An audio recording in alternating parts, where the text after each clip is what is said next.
अस्सलाम वालेकुम गाइस, मेरा नाम है अली और मैं अपने channel daily horror stories by Ali से आपके सामने मौजूद हूँ। मैं उम्मीद करता हूँ आप लोग जहाँ पे भी हैं खैरियत से हैं, खुश हैं और आपकी ज़िंदगी बहुत अच्छी गुजर रही है। अगर आपने अब तक मेरे चैनल को सब्सक्राइब नहीं किया, इसको सब्सक्राइब कर लें, लाइक करें या हो सके तो अपने सर्किल में, अपने फ्रेंड्स में शेयर करें। अगर आप अपनी स्टोरी शेयर करना चाहते हैं, व्हाट्सएप कर सकते हैं, ईमेल कर सकते हैं या अपनी आवाज़ में रिकॉर्ड करके भेज सकते हैं। जैसे भी फीजेबल लगे आप अपनी स्टोरीज़ को शेयर करें। आपका स्टोरीज़ का शेयर करना मेरे लिए बहुत ही इम्पोर्टेंट है। गाइस, आज की ये जो स्टोरी है ये बहुत ही इंटरेस्टिंग स्टोरी है, बहुत सैड स्टोरी है और ये एक मैसेज भी है हम सबके लिए, ख़ास तौर पे उन लोगों के लिए जो अपने पेरेंट्स से बहुत ज़्यादा प्यार किया करते हैं और वो लोग जिनके लिए अपनी फैमिली सब कुछ हुआ करती है। गाइस, ये जो स्टोरी है ये मिस अनुषा ने हमें सेंड की है। ये बताती है कि इनका जो ताल्लुक है वो कराची से है और कराची के इलाके गुलिस्तान जौहर में ये रहा करती हैं। ये बताती हैं कि इनके पेरेंट्स की जब शादी हुई 1991-92 में, तो उसके बाद घर का जो एनवायरनमेंट था वो बहुत अच्छा था। इनके पेरेंट्स एक दूसरे से बहुत ज़्यादा प्यार किया करते थे, एक दूसरे का बहुत ख्याल रखा करते थे और एक दूसरे को हमेशा इज्जत दिया करते थे। 1993-94 में इनकी पैदाइश हुई और जब इनकी पैदाइश हुई तो इनके पेरेंट्स की जो खुशियाँ थीं वो डबल हो चुकी थीं और जैसे जैसे ये बड़ी हो रही थी वैसे वैसे इनके पेरेंट्स की जो फाइनेंशियल पोजीशन थी वो बेहतर से बेहतर होती चली जा रही थी। 2003-04 में जब ये तकरीबन 9 या 10 साल की थी तो इनके जो फादर थे उनका बिजनेस इस कदर बढ़ चुका था कि पाकिस्तान के 4 से 5 बड़े शहरों में इनके फादर के बिजनेस की ब्रांचेस खुली हुई थी। आहिस्ता आहिस्ता करके एकदम से चीज़ें चेंज होना शुरू हुई और इनके पेरेंट्स जो एक दूसरे पे जान दिया करते थे, एक दूसरे से बहुत मोहब्बत किया करते थे, एक दूसरे का ख्याल रखा करते थे, देखते ही देखते इन दोनों के दरमियान इख्तलाफात शुरू हुए और ना सिर्फ इख्तलाफात शुरू हुए बल्कि बात इस कदर बढ़ती चली गई कि एक वक्त ऐसा लगने लगा कि शायद इनके जो पेरेंट्स हैं उनकी सेपरेशन हो जाएगी या डाइवोर्स हो जाएगी। अब ये बड़ी हो चुकी थी और इनकी पूरी कोशिश होती थी कि ये जो भी लड़ाइयाँ हो रही हैं ये ख़त्म हो सकें और ये अपना रोल भरपूर तरीके से प्ले कर सकें। जब इनको लगने लगा कि इनकी कोशिशों के बावजूद भी घर का जो माहौल है वो ख़राब से ख़राब होता चला जा रहा है, तो इन्होंने अपनी जो खाला थी उनसे रिक्वेस्ट की, उनको कहा कि वो यहाँ पे आएँ, आके मामलात देखें और समझने की कोशिश करें कि आखिर वो क्या वजूहात हैं जिनकी बिना पे इनके जो पेरेंट्स हैं वो हर रोज़ लड़ते रहते हैं या सेपरेशन की बात करते हैं। खैर, इनकी खाला जब यहाँ पे आई तो यहाँ आके उन्होंने सबसे पहले चीज़ों को नोट करना शुरू किया और इनकी खाला ने ऑब्ज़र्व किया कि इनके जो फादर हैं वो इनके जो पड़ोसी हैं उनके घर में बहुत ज़्यादा जाने आने लगे, उन पर बहुत ज़्यादा ट्रस्ट करने लगे और अपनी हर बात उनसे शेयर करने लगे। शुरू में कुछ दिनों तक ऑब्ज़र्व करने के बाद इनकी खाला ने इनके फादर से बातचीत की, उनसे पूछा कि आपके अंदर ये जो चेंजेस आ रहे हैं ये क्यों आ रहे हैं और ऐसी क्या वजह है कि अब आपको अपनी वाइफ अच्छी नहीं लगती और अपना ज़्यादातर टाइम आप बराबर वाले घर में स्पेंड करते हैं। शुरू में इनके फादर बात को घुमाने लगे, लेकिन ग्रेजुअली जब इन्होंने बहुत ज़्यादा इंसिस्ट किया तो उन्होंने बताना शुरू किया कि मुझे मोहल्ले वालों से, ख़ास तौर पे बराबर वालों से, इनसे बहुत सारी बातें हैं जो पता चली हैं और जब से मुझे वो बातें पता चली हैं उसके बाद से मुझे यकीन नहीं आ रहा कि मेरी बीवी इस तरह कर सकती है या इस तरह से हो सकती है। जब ये बात सुनी तो इन्होंने अपने तौर पे उनसे पूछने की कोशिश की कि आखिर वो कौन सी बातें हैं जिनके पता चलने के बाद इनका बिहेवियर चेंज हो चुका है और वो आदमी जो अपनी बीवी को भरपूर इज्जत देता था, बहुत एहतराम करता था, अब उस पर हाथ भी उठाता है। खैर, उन्होंने बताया कि जो बराबर वाले अंकल हैं इन्होंने मुझे एक दफ़ा बताया कि रात के तकरीबन 2 या 2:30 बजे का टाइम था और मेरी आँख खुली। मेरी आदत थी कि जब भी मैं रात में उठता था तो तहज्जुद की नमाज पढ़ा करता था। जैसे ही मैं वज़ू करने के लिए अपने सहन में आया तो मेरी नज़र आपकी छत पे पड़ी, और जब मैंने आपकी छत की तरफ देखा तो मैंने देखा कि आपकी वाइफ बाल बना रही हैं, मुसलसल अपने बालों में कंघी कर रही हैं। उनका कंघी करना मसला नहीं था, बात यह थी कि रात के इस पहर में, जबकि तकरीबन 3 बजे का टाइम है, वो आखिर छत पे क्यों गई हैं। अगर चली भी गई हैं तो इतनी रात में तो वैसे भी बड़े मना किया करते हैं कि आपको छत पे जाके बाल नहीं बनाने चाहिए।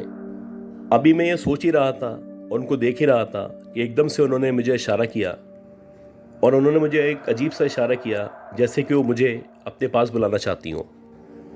हम इतने सालों से यहाँ पे रह रहे थे, कभी भी ज़िंदगी में इस तरह का वाक़या पेश नहीं आया था, और जब मैंने इन खातून का या आपकी वाइफ का इस तरह का बिहेवियर देखा तो मेरी समझ से बाहर था कि ऐसा क्यों कर रही हैं। हालांकि जो मेरी एज थी वो इनके बाप के बराबर थी। इसी तरह ये बताती हैं कि इनके फादर ने इनकी खाला को एक और वाक़या बताया, और उस वाक़ये के मुताबिक ये जो हमारे सामने वाले पड़ोसी हैं, जो कि हमारे सामने वाले बंगले में रहा करते हैं, वो भी बड़ी उम्र के आदमी हैं, और उस वक्त भी जब ये वाक़यात हो रहे थे उनकी उम्र तकरीबन 45 से 50 साल के दरमियान थी। उन्होंने भी मेरे फादर को बुलाया, और मेरे फादर को बुलाने के बाद उनसे कहा कि अगर मैं आपको एक बात बताऊं तो आप बुरा नहीं मानिएगा। ये सुनने के बाद जो मेरे फादर थे वो हैरान हो गए, और वो पूछने लगे कि आखिर ऐसी कौन सी बात है जो आप बताना चाहते हैं। वो जो बड़े साहब थे कुछ देर तक खामोश रहे, और कुछ देर खामोश रहने के बाद उन्होंने बताया कि अक्सर रात के 4 या 5 बजे के टाइम मैंने देखा है कि आपकी जो वाइफ है वो खिड़की से बाहर की तरफ झांक रही होती हैं, और जब वो बाहर झांक रही होती हैं तो उनके बाल खुले हुए होते हैं, उनका अजीब सा हुलिया होता है, और उनको देख के एक अजीब सा खौफ है जो महसूस हो रहा होता है। और मुताद्दिद बार मैंने उनको देखा है कि वो बहुत ही गैर मुनासिब लिबास में खिड़की से बाहर झांक रही होती हैं। इस तरह किसी शरीफ फैमिली का, किसी शरीफ खातून का और अच्छे लोगों का बाहर की तरफ झांकना या खड़ा होना ठीक नहीं है। अब ये 2 वाक़यात ऐसे थे जो सुनने के बाद मेरे फादर ने अपने तौर पे भी इन्वेस्टिगेट करने की कोशिश की, और उन्होंने अपने तौर पे जब इन्वेस्टिगेशन की तो उनको यकीन होने लगा कि वाकई में मेरी मदर इस तरह की हरकतें करने लगी हैं। जब हमने अपनी मदर की तरफ ये वाक़या सुनने के बाद राब्ता किया, उनसे ये बातें जानने की कोशिश की, तो हमें मुकम्मल तौर पे लग रहा था कि उनके अंदर बहुत ज़्यादा चेंजेस आ चुके हैं, और बज़ाहिर ऐसा लग रहा है कि वो मेरी मदर ही नहीं है जो मेरी मदर हुआ करती थी। और ये जो 2 वाक़यात थे जो हमारे पड़ोसियों ने हमारे फादर को बताए थे, इसके बारे में जब हम अपनी माँ से बात करते थे तो वो बोलती थी मुझे कुछ याद नहीं है, और जो तुम बात कर रहे हो ऐसा कैसे हो सकता है, तुम लोगों को लगता है कि भला मैं ऐसी हरकत कर सकती हूँ। अब ये जो कुछ हो रहा था ये हमारी समझ से बाहर था, क्योंकि मेरी माँ थी, मैं उनको बहुत बेहतर जानती थी, मुझे यकीन था वो कभी भी इस तरह की हरकतें नहीं कर सकती। इसी दौरानिए में मैंने और मेरी खाला ने मुकम्मल तौर पे मेरी मदर को ऑब्ज़र्व करना शुरू किया, और ड्यूरिंग ऑब्जर्वेशन हमें अंदाज़ा होने लगा कि इनके बिहेवियर के अंदर बहुत सारे चेंजेस हैं जो नज़र आ रहे हैं। जैसे कि अब से पहले जो मेरी मदर थी वो कभी भी गाय के गोश्त का इस्तेमाल नहीं किया करती थी, लेकिन अब मैं नोट कर रही थी कि मुसलसल ये गाय का गोश्त खाती हैं। न सिर्फ गाय का गोश्त खाती हैं, बल्कि अक्सर ऐसा होता है कि ये 2-2, 3-3 लोगों के बराबर खाना खाना शुरू कर देती हैं। इसी तरह एक दफ़ा रात के तकरीबन 12, साढ़े 12 बजे का टाइम था, मैं सोने की तैयारी कर रही थी। मेरे जो मदर फादर थे वो अपने रूम में मौजूद थे। एकदम से मुझे किचन से खड़खड़ की आवाज़ आना शुरू हुई, और जैसे ही मुझे अपने किचन से आवाज़ आना शुरू हुई तो मुझे लगा शायद कोई बिल्ली वगैरह है जो किचन में मौजूद है। जब मुसलसल आवाज़ आती रही तो बिलाखिर मैंने सोचा कि मैं जाके देखती हूँ कि आखिर कौन है जो किचन में मौजूद है। आहिस्ता आहिस्ता करके जब मैं किचन की तरफ बढ़ रही थी तो मैंने देखा कि किचन की जो लाइट्स हैं वो बंद हैं। जैसे जैसे मैं मज़ीद आगे बढ़ रही थी वैसे वैसे मुझे नज़र आना शुरू हो चुका था कि किचन के अंदर मेरी मदर मौजूद हैं, और ना सिर्फ मौजूद हैं बल्कि अजीब से तरीके से किचन में बैठी हुई हैं, और ना सिर्फ बैठी हुई हैं बल्कि उनके सामने बहुत सारा कच्चा गोश्त पड़ा हुआ है, और उस कच्चे गोश्त को वो किसी जानवर की तरह खा रही हैं। ये देख के एकदम से मेरे औसान ख़ता हो गए। मैं भागती हुई अपनी खाला के पास आई, और ना सिर्फ अपनी खाला के पास आई बल्कि मैंने अपनी खाला को इन्फॉर्म किया कि जो मेरी मदर हैं वो इस तरह की हरकतें कर रही हैं। जब मेरी खाला ने किचन में आके देखा तो वो भी हैरान थी कि ऐसा क्यों हो रहा है। मेरी खाला को अंदाज़ा होना शुरू हो चुका था कि जो कुछ हो रहा है वो नॉर्मल नहीं है, और मेरी मदर के अंदर इतने सारे जो चेंजेस हैं वो खुद से नहीं आ सकते। मेरी खाला ने उस वक्त वहीं खड़े खड़े सूरह बकरा की जो आखिरी 2-3 आयत हैं उनकी तिलावत शुरू की, और जैसे ही उन्होंने सूरह बकरा की तिलावत शुरू की तो देखते ही देखते ऐसा लगा जैसे जो मेरी मदर हैं वो बेहोश हो चुकी हैं। 15 से 20 मिनट के अंदर अंदर जब वो कॉन्शियस हुई, उनको होश आया, तो जब हमने उनसे इन्वेस्टिगेट किया या उनसे पूछा कि आप किचन में क्यों गई थी और कच्चा गोश्त क्यों खा रही थी, तो वो कहने लगी कि मुझे कुछ याद नहीं है, जो तुम लोग कह रहे हो ऐसा कैसे हो सकता है। ना ही मैं कोई जानवर हूँ, ना ही गैर तालीम याफ्ता औरत हूँ जो इस तरह की हरकत करूँ। अब ये जो वाकया था ये ना सिर्फ हमारे सामने पेश आया था बल्कि जो मेरे फादर थे उनको भी हम बुला के लाए थे, उन्होंने भी ये सब ऑब्जर्व कर लिया था।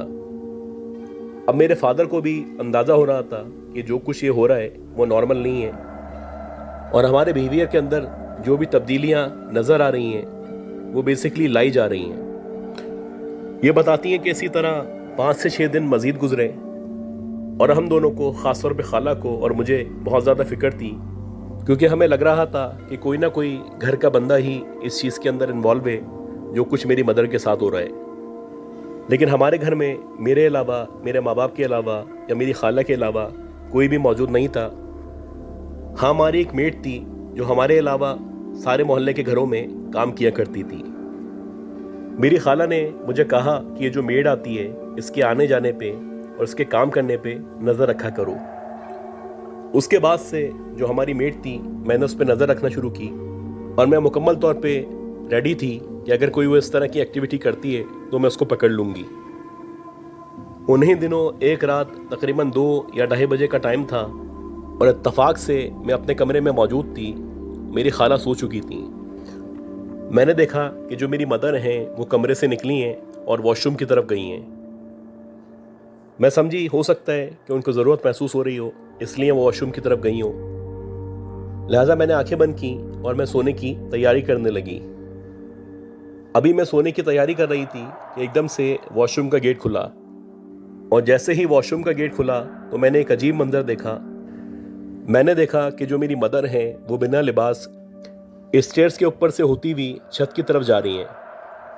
जैसे ही मैंने ये मंजर देखा, फ़ौरन से मैंने अपनी खाला को उठाया और मैंने उनको बताया कि देखें जो हमारी मदर हैं वो किस हुलिये में छत पे चली गई हैं। खैर, मेरी जो खाला थी वो जल्दी से एक चादर लेके भागती हुई ऊपर पहुंची, और जैसे तैसे करके जो हमारी मदर थी उनको नीचे लेके आईं, और दोबारा से उन्होंने सूरह बकरा की आखिरी आयत की तिलावत करना शुरू कर दी। जैसे ही मेरी खाला ने सूरह बकरा की आखिरी आयत की तिलावत शुरू की तो वैसे ही मेरी मदर अनकॉन्शियस हो गई,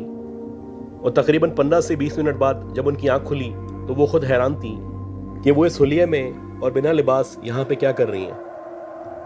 खैर, हम लोगों ने उनको समझाया कि इसमें आपका कोई कसूर नहीं है, यकीनन आपके साथ कोई मसला है जो चल रहा है। अब हम लोगों ने, ख़ास तौर पे मेरे फादर ने, मुख्तलिफ लोगों से रब्ता करना शुरू कर दिया था। उनकी पूरी कोशिश थी किसी अच्छे आमिल को या किसी आलिम दीन को हमारी मदर को दिखाएं, ताकि ये जो हमारे घर में हो रहा है या जिस तरह का बर्ताव मेरी मदर कर रही हैं इससे हम बाहर आ सकें। उन्हीं दिनों जब हम किसी आलिम की या किसी झाड़ फूक करने वाले की तलाश कर रहे थे, मैं मुसलसल अपनी मेड को ऑब्जर्व कर रही थी, और उसी ऑब्जर्वेशन के दौरान मैंने देखा कि जो हमारी मेड है एक दिन वो हमारे घर में आई, और जैसे ही वो घर में आई, घर में आते ही वो गमले की तरफ गई। जैसे ही वो गमले की तरफ गई तो मैं चुपके से उसको देख रही थी। मैंने देखा कि उसने गमले की थोड़ी सी मिट्टी निकाली, और मिट्टी निकालने के बाद उसके हाथ में कोई चीज़ मौजूद थी, वो चीज़ उसने गमले के अंदर डाल दी। और जैसे ही उसने गमले के अंदर वो चीज़ डाली या रखी तो उसके बाद उसने दोबारा से उसके ऊपर मिट्टी डाल दी, ताकि किसी को पता ना चले कि उसने क्या दबाया है या क्या रखा है। जैसे ही मैंने ये देखा तो मैं भागती हुई अपनी मेड की तरफ आई और मैंने अपनी खाला को आवाज़ देना शुरू की। मेरी खाला जैसे ही बाहर आई तो मैंने उनको सारा का सारा वाकया बताया। मेरी खाला ने उसी वक्त उस मेड को 2-3 थप्पड़ मारे और थप्पड़ मारने के बाद उन्होंने कहा कि मैं तुम्हें अभी पुलिस के हवाले करती हूँ, बताओ तुम यहाँ पे क्या रख रही थी या यहाँ पे क्या कर रही थी। पहले जो वो मेड थी वो मानने को तैयार नहीं थी, लेकिन जब उसके सामने गमले को खोदा गया तो उसमें से एक तावीज़ निकला। ये जो तावीज़ था इसमें कुछ अजीब सी ज़बान लिखी हुई थी जो हमारी समझ से बाहर थी। खैर, जब हमने उस मेड को मारा या उसको थप्पड़ लगाए तो उसने बताया कि ये जो तावीज़ है ये हमें बराबर वाले घर वालों ने दिया था और उन्होंने कहा था कि अगर ये तावीज़ तुम उनके घर में रख के आ जाओ तो हम तुम्हें 500 रुपये देंगे। अब ये सुनने के बाद हम सब हैरान थे। इत्तफाक से मेरे फादर भी आ चुके थे और उन्होंने भी ये सारी की सारी बातें या कन्वर्सेशन सुन ली थी। मेरे फादर ने उसी वक्त उस मेड को वहाँ से निकाल दिया और करीबी मस्जिद जाके वहाँ के जो इमाम साहब थे उनको अपने साथ लेके वापस आए। मस्जिद के इमाम साहब जब मेरे फादर के साथ घर में आए तो उन्होंने आके पूरे घर का जायज़ा लिया और पूरे घर का जायज़ा लेने के बाद उन्होंने कहा कि आपका जो घर है इस पर सख्त किस्म का जादू करने की कोशिश की गई है। आप मुझे 2 से 3 दिन का टाइम दें, मैं पूरी कोशिश करता हूँ कि इसकी मालूमात इकट्ठी कर सकूँ और अगर आपकी डोमेन में है तो 2 से 3 दिन तक आप इस घर में ना रहें ताकि आप लोग सेव रह सकें। ऐसा ही हुआ कि मेरे फादर मुझे, मेरी खाला को, मेरी मदर को लेके हमारी फुप्पो के घर में चले गए और ठीक 3 दिन के बाद वो जो आमिल थे उन्होंने मेरे फादर से रब्ता किया और मेरे फादर को अपने पास बुलाया। जब मेरे फादर उनके पास गए तो वो जो आमिल थे उन्होंने कहा कि आपके घर के अंदर 7 या 8 तावीज़ात मौजूद हैं और उन तावीज़ात का मकसद ये था कि आप दोनों मियाँ बीवी को अलग करवाया जा सके, आपकी जो कामयाबी है उसमें कमी आ सके,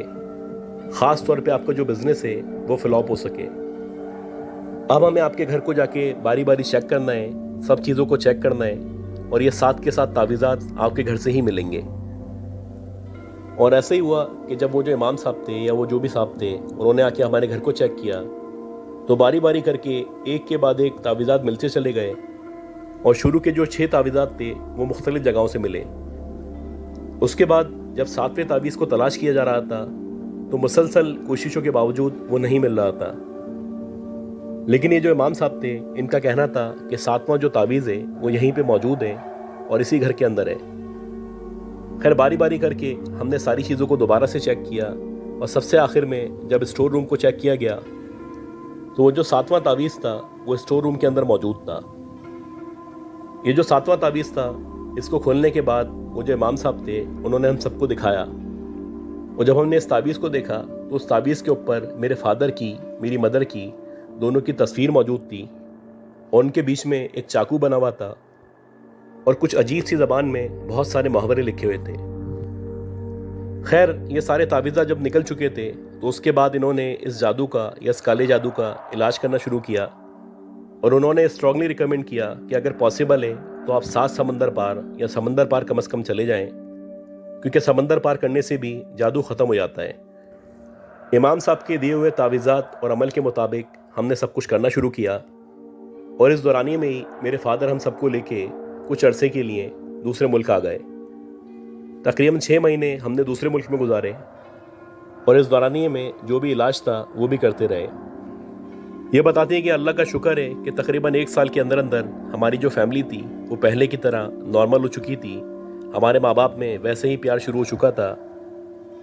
और जो भी स्ट्रेंज बिहेवियर था जो मेरी मदर किया करती थी वो उन्होंने करना ख़त्म कर दिया था। तो गाइस, उम्मीद करता हूँ ये जो स्टोरी मैंने शेयर की है ये स्टोरी आपको पसंद आई होगी और ये स्टोरी सुनने के बाद आपको अंदाज़ा हो चुका होगा कि आपके अपने ही जानने वाले, आपके अपने ही मोहल्ले वाले, आपके अपने ही अजीज़ व अकारिब किस तरह से आप लोगों को नुकसान पहुँचाना चाहते हैं। अल्लाह ताला हमें हर तरह के जादू, हर तरह की मुसीबतों से महफूज रखे। दुआ करें कि अल्लाह ताला मुझे, मेरी फैमिली को, हम सबको सेहत दे, ज़िंदगी दे, सलामती दे। मेरी अगली अपलोड तक के लिए अपना ख्याल रखिएगा, दुआ में रखिएगा। अल्लाह हाफ़िज़।